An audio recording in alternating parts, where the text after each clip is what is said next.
Beautiful morning, dear children. Welcome back to our social class. So, children, today we are going to see about chapter number 7 in geography. Yes, what is the map given in the picture? Yes, it is North America map. And which part is shaded? Yes, it is Canada, right? So, in this lesson, we are going to see about the lumbering activity carried out in Canada. So the name Canada has been derived from the Red Indian word Canada, which means village or settlement. So the word was picked up by the early European discoverers who later adopted to the present spelling of Canada. Okay, so we all know that it is the largest country in North America and the second largest in the world after Russia.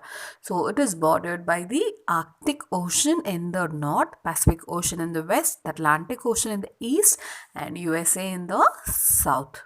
So Canada stretches from about 82-degree north latitude in the north and 49-degree latitude, north latitude in the south, and from about 53-degree west longitude in the east to 141-degree west longitude in the west.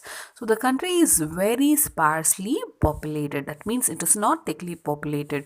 So next about climate. So, Canada experiences cool climate almost throughout the year, and the winter is long and very cold. And during this time, the temperature remains below the freezing point, and thus the rivers and lakes remain frozen for about 6 to 8 months in a year. Okay, and precipitation occurs for us as rain, and for them it occurs as snow. And frost is common till August, and the summer is short and cool. And the days are long in summer, the sun shines for more than 18 hours in a day, and annual precipitation is moderate. So it mostly occurs during summer. And agriculture is not possible in the Taiga region. So we learned about the major climatic regions last year. Do you remember? Yes, due to very harsh climatic conditions. Okay, agriculture is not possible in Canada. And lumbering is the most important economic activity, and hunting, fishing, and fur trapping are the other economic activities in Canada. So the Taiga region covers about 45% of the total area of Canada, and it extends as an unbroken belt between the Pacific Ocean and the Atlantic Ocean coast. So it is a wide belt of extensive coniferous forest, and these forests are commercially valuable. And the main trees which grow in these forests are pine, fir, spruce, lard, cedar, and maple. So children, the green color shaded part in the Canada map, this is called as a taiga region, okay? And the coniferous forest of this region have the following characteristics. What are they? The trees in these forests are evergreen. That means they do not shed their leaves. Always it remains green in color. That's why they are called as evergreen. Next, the tree species occur in pure stands. That means what? Yes, same species of trees growing in a particular area, that is called pure stands, and there is no undergrowth, and the trees have needle shaped leaves which helps to check excessive transpiration. What do you mean by excessive transpiration? Transpiration means the loss of water through the tiny pores in the leaves.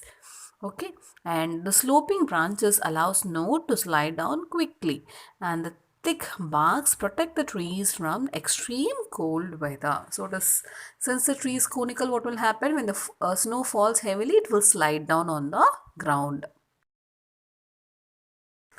So next we're going to learn about lumbering. So the valuable softwood trees of the Taiga region have helped in the development of the lumbering industry in Canada.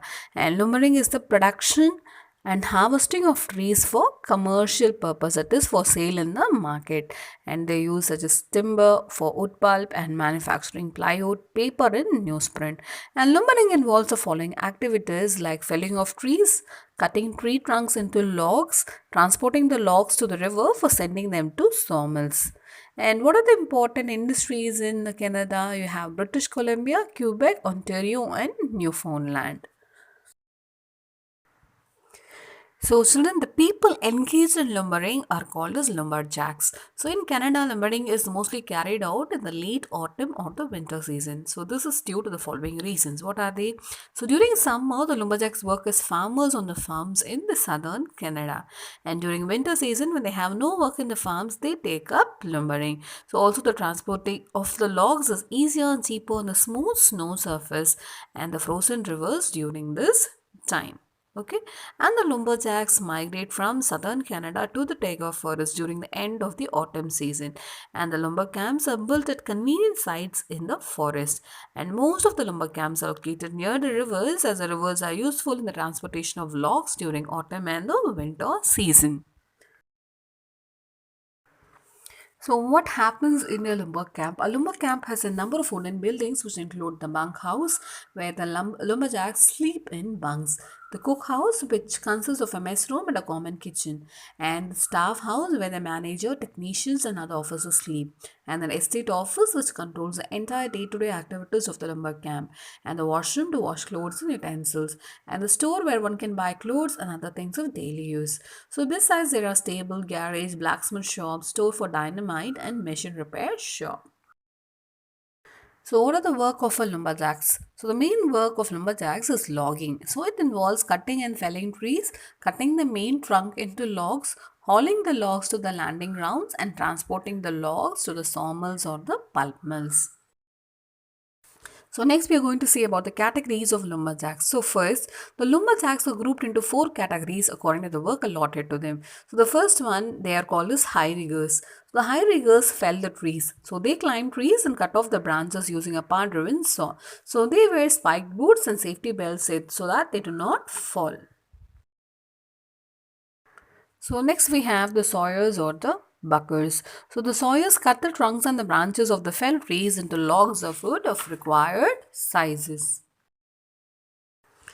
Next is the skidders. The skidders drag the logs of wood of the forest to the landing sites, and these sites can be near the road, railway, river bank, or the frozen river.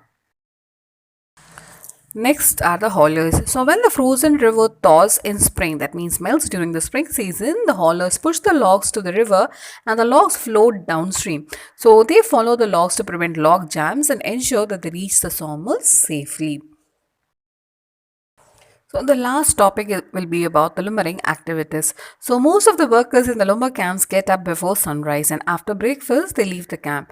And each group of the lumberjacks has a leader and a head called head feller. So he selects the trees to be felled, and after the trees are marked for cutting, the axeman cuts a notch into the trunks, and the sawyers then cut the trunk from the above notch. And after the trees have been felled, the trunks are cleared of branches and cut into logs of various sizes. So, what is that process known as? Any idea? So, then the logs are piled on sleighs or huge trucks which take the logs to the banking grounds. And later, these huge piles of logs are sent to the sawmills or the pulp mills. So, the transportation of logs is called hauling. So the rivers are very useful to transport the logs, and the logs are piled on the frozen river. So as the ice thaws in spring, the log starts to float and move downstream. And at the sawmills, the large logs are cut into beams and planks. But nowadays, machines and electrical equipments are widely used in lumbering activities, and this has not only reduced the harshness of the occupation but also has improved the efficiency of the lumberjacks. So, children, in this lesson, we have discussed about the important areas of the lumbering industries and about the location of Canada in North America.